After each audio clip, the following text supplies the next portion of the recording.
Picture this. You decide to have a spa day. A little self care and relaxation never hurt anyone, right? You soak in a hot tub full of essential oils, sweat out your toxins in the sauna, then enjoy a deep tissue massage, maybe even a facial. You leave the spa feeling refreshed, relaxed, and ready to go home, enjoy a meal, and maybe binge watch your favorite show. But what if you exited the spa and learned that a dead body had been found in the trunk of a car parked right outside the very spa you were enjoying yourself at? It would likely send a ripple of tension and stress right back into your body. Today, we're going to talk about the recent case of the dead body found outside Jeju Spa, a Korean spa in the suburbs of Atlanta, a place where I myself have enjoyed a treatment or two. So, why did this happen and how? It's time to find out. Take a deep breath and let the fresh air in.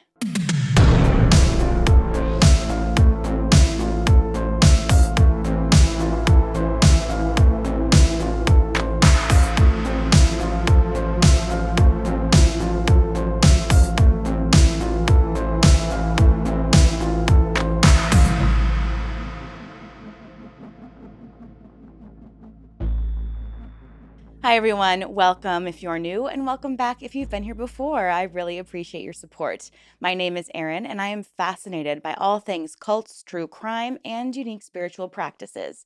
On True Crime Tuesdays, I explore a true crime case, and on Spiritual Saturdays, I look at a cult or extreme religion, and that usually leads to more true crime. And now I'm giving you a bonus third video this month and next month on Thursdays. So stick around for that if you're interested in this type of content, and please consider subscribing. I would love to have you here. I'm also open to suggestions, so if there's a case or a cult you'd like to see a video about, please leave a comment down below and I'll make sure to take a look at it. I also like to recommend a book at the beginning of my videos, and yet again, I have to recommend Behind Closed Doors. It is a psychological thriller that grips you. It's about a woman who marries the most perfect man she's ever met. And after they get married, he kind of turns very dark, very controlling, and it's just really, really scary. And trigger warning for domestic violence and abuse. But yeah, if you like true crime, you're gonna love this book. Now, let's get right into this case. On September 12th of 2023, at about 10:50 p.m., authorities received a call about some suspicious activity seen in the parking lot of Jeju Spa in Duluth, Georgia. Jeju Spa is a 24-hour Korean spa experience with saunas that each featured different healing properties, cold pools, hot tubs, a gym, and even offers massages, facials, and nail services. Workers in the spa caught this suspicious footage on their security cameras. And when police arrived, a male approached them and told them about a horrifying suspicion. He believed there was a dead body in one of the vehicles parked outside the spa. When police investigated further, that suspicion was confirmed. Indeed, there was a body in the trunk of a car. It was the body of a young woman who was later identified as 33-year-old Sehee Cho. After medical examiners were brought to the scene, it became clear that her body had been inside that trunk for several days, and the poor woman had possibly been dead even longer. It took a few days to identify her body because she had no family in the area. In fact, she had recently traveled from South Korea to join a religious organization called Soldiers of Christ. She seemingly trusted that this religious group would make her life better in some way. She had no idea that it would end up ending it. Her body was emaciated, weighing only 70 pounds, with significant burns all over her body. All signs pointed to not just a brutal murder, but to significant acts of torture. Investigators were quickly able to identify the perpetrators thanks to Jeju Spa's parking lot surveillance cameras. 26-year-old Eric Hyun could be clearly seen in the footage leaving the car with Sehee's body in it in the parking lot. He then apparently called his adoptive father to pick him up and take him to the hospital. When he arrived at the hospital, he discovered that he had left something in the car back at the spa, and so he asked his adoptive father to go retrieve it. That night, his father arrived to the scene and discovered the body in the trunk, allegedly calling the cops immediately following. So who is this man, Eric Hyun? And what is the connection with this religious group, Soldiers of Christ? Well, let's take a deeper look at this organization and figure out how Sahi ended up becoming a victim to it. Now, this is a brand new case, so information is constantly being discovered, and I'll do my best to keep you all updated when new information arrives. I also want to be careful to not speculate about this case too much since it is an open investigation, but here's what I've been able to find so far. According to her mother, Sahi experienced a traumatic event before moving to Georgia in the summer of 2023. It is unclear what this event was, but it did cause her to feel detached from herself and her faith. She felt depressed and thought that connecting herself to her faith again would help ease the pain she was feeling. Somehow, she came upon this small group of Soldiers of Christ followers. Soldiers of Christ practices the evangelical denomination of Christianity. Members are a bit more militant in the practicing of their faith and commit themselves to obedience and purpose respective to the church and God and the church's leaders. Resources have literally said that it is expected that members of this organization, which some already call a cult, are expected to obey church leaders single mindedly rather than, open mindedly. If this group is anything like the other cults I've covered, which it sounds like it is, if a member chose to not obey the leader, they would be punished in some way. And if we use the evidence that this investigation has discovered, the punishment with Soldiers of Christ was severe. Cults tend to target people who are in a vulnerable state. Typically, if you've just had a major ending in your life or are perhaps feeling emotionally unstable or questioning your life purpose, you may reach out to a person or group for help. Thanks to her mother's testimony, we know that Sahi was in a vulnerable state. She sought out help and thought she would find it by joining the Soldiers of Christ. It presented itself as another Christian organization. But much like other cults with God or Christ in the name, like Children of God, Jesus Morning Star, and God of Manmim, all sound like just another Christian church, right? Well, this is done intentionally so that the group can draw people into their organization. And by the time the person begins to discover the group isn't all it's cracked up to be, it's just too late. The new member is ingrained and it becomes more and more difficult to leave their new community. When researching this case, I came across something really interesting. It was an article that was promoting the Netflix series In the Name of God, A Holy Betrayal. And it's all about the cults that run rampant in South Korea. And I couldn't help but link this case and the article together. This is where I begin to speculate a little bit. The article discusses several Korean cults that are featured in the documentary, and one of the people they interviewed even wondered if the United States impacted this cult fascination when the United States got involved in the war. The US brought Christian ideologies over to South Korea, and since the war was obviously incredibly traumatic to the people living there, they were searching for answers. Cults seem to be incredibly common in South Korea, and I can't help but wonder if this kind of cultural phenomenon impacted Sahi even decades later. The idea of being lost, needing answers, and with the cultural impact the United States had on South Korea, coupled with the idea that America is constantly pushing on other countries that we have everything figured out here, that all your dreams can come true in America, and you'll definitely be happy here, perhaps Sahi was really looking for an escape from her current circumstances, and she found that in Soldiers of Christ. She, like so many others, was vulnerable enough to be preyed upon and truly thought that if she left South Korea and moved to Georgia to devote her life to the Soldiers of Christ, that she would heal her wounds and grow her faith. When she arrived in Georgia, she was brought to a house, which I can only assume is a little confusing for her. Perhaps she believed it was the leader's house and she would be safe there. Plus, the people there were Korean, so perhaps she felt a little more at home. Until, of course, initiation into the group began. Now, we don't know a ton about the initiation, and more is being revealed and discovered every day. But what we do know is that the initiation occurred in the basement of the house, and it seems that several of its cult members participated.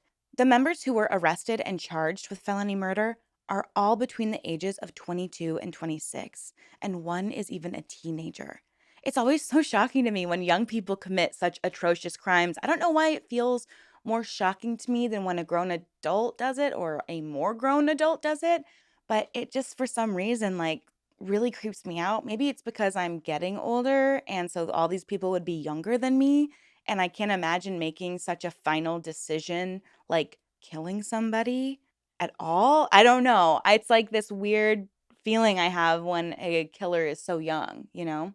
Anyways, sorry about the tangent, but the names of those arrested, and I do apologize if I butcher any of these, but their names are Junhyun Lee, Junho Lee, Hyunji Lee, Gawom Lee, and Eric Hyun, who we will discuss later, as he claims to be a victim to this cult as well. Their mother, Mai-hee Lee, was also arrested later in connection to this murder, which makes perfect sense to me. Perhaps this was a family affair. Was she the leader of this cult? Did she introduce her children to this religion? And it seems like all her adult children lived with her inside the home. So it just seems to me like they had been indoctrinated at a very young age and ended up just getting stuck in the home, and maybe they were responsible for doing her dirty work. But of course, again, that's all speculation and none of that has been proven. So, what exactly happened at this initiation? The perpetrators texted each other frequently about their victim, Sahi. They suspiciously referred to her as number 5. Could she be the 5th victim of this family? One can speculate, can't they? They sent each other pictures and videos of her being tortured and malnourished. All of this came to light in court during the bail hearing. Pictures of her, as well as the room she was kept in, were revealed and examined by homicide detectives. She was clearly beaten, starved, burned, and forced to soak in freezing water. One homicide detective even indicated that in one photo, you could tell that she looked close to death. Disgustingly, the defense argued that Sahi was volunteering for this poor treatment. She could have left at any time, right? And this is what infuriates me about our system and how we look at victims of cults. It's just so deeply misunderstood. Cult leaders love to use undue influence as a tactic for their victims. They set a precedent of behavior that the victim must complete in order to achieve what they want. So, let's say, for example, that you might want to lose some weight. And the cult leader says, well, if you want to lose weight, you need to fast. So, you, as a follower, you do what they say.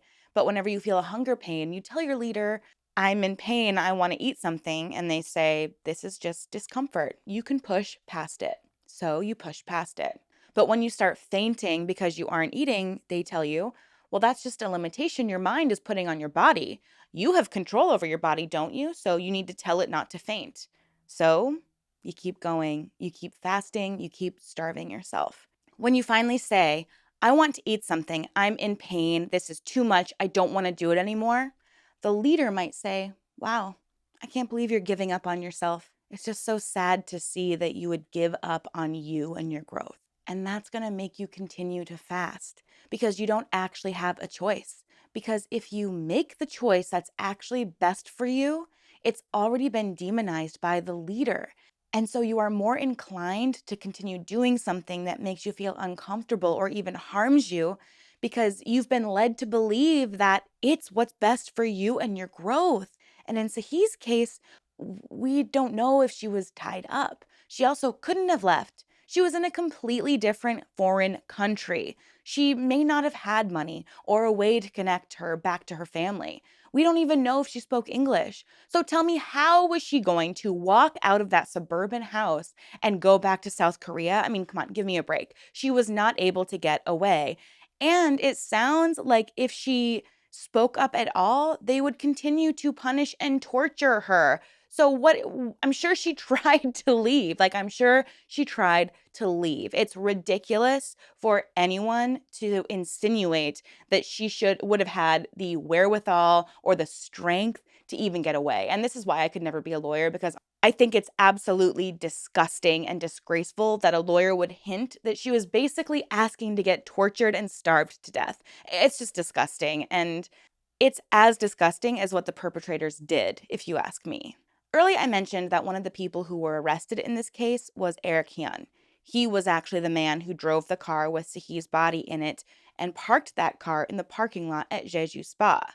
Now he's claiming that he too was a victim, and that if he hadn't escaped that house, he would have had a similar fate to Sahi. Thanks to Eric's story, we can get a clear picture of what Sahi might have been through. Eric claims that his skin had been sanded off as part of his initiation into this cult, which is actually now being treated as a gang by local authorities. He told his lawyer that, quote, he was beaten with a belt on his genitals and face until he was knocked out, unquote. And he was even forced to send money to the cult group's family back in South Korea, as well as purchase a house for the group. He even claimed that the group members stripped him down naked and shot him with airsoft guns, leaving multiple wounds all over his body. There was also video evidence to prove his claims. In a video with a text referring to Eric as number 4, and remember, so he was called number 5, one of the members could be seen beating Eric mercilessly. He claimed that when he escaped the group, he decided to bring Sahi's body with him, perhaps as a way to show proof of how violent the group is. And of course, they must have shared a special tragic bond since they were both victims at the same time. It also explains why his father opened the trunk in the parking lot and kind of explains why he parked the car outside of Jeju Spa. I mean, Jeju Spa is a Korean spa, so it was in their community and he probably felt like it was a safe space. Because initially, when I heard about this, I was like, why would a murderer bring a dead body to a popular spa where there are cameras everywhere that's open 24/7? But if Eric is a victim himself, it actually makes a lot of sense. His story also gives us a bit of a motive because I've been having a hard time understand why things got so violent and why the initiation was so violent itself. It could be that money was the motive, and that this family lured their victims under the guise of being part of a religious group, coaxed them to come to their home, then trapped the victims while they tortured them, and perhaps only stopped the torture when the victim agreed to give them money.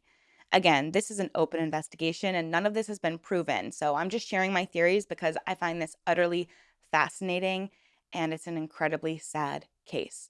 And it also just feels so close to home. I mean, I love Korean spas. I've been to this one before and another one in another state and I can't imagine it happening there. It's such a calming place. So I just really wanted to learn more about it and cover it here. It's really such a tragic story, and I can't imagine being Sahi's mother and knowing that your daughter was just trying to heal. And she ended up being a victim to such a tragic and disgusting group. It truly breaks my heart, and I'm really glad that Eric was able to escape. Hopefully, he'll be able to stop these cult members from harming anyone else.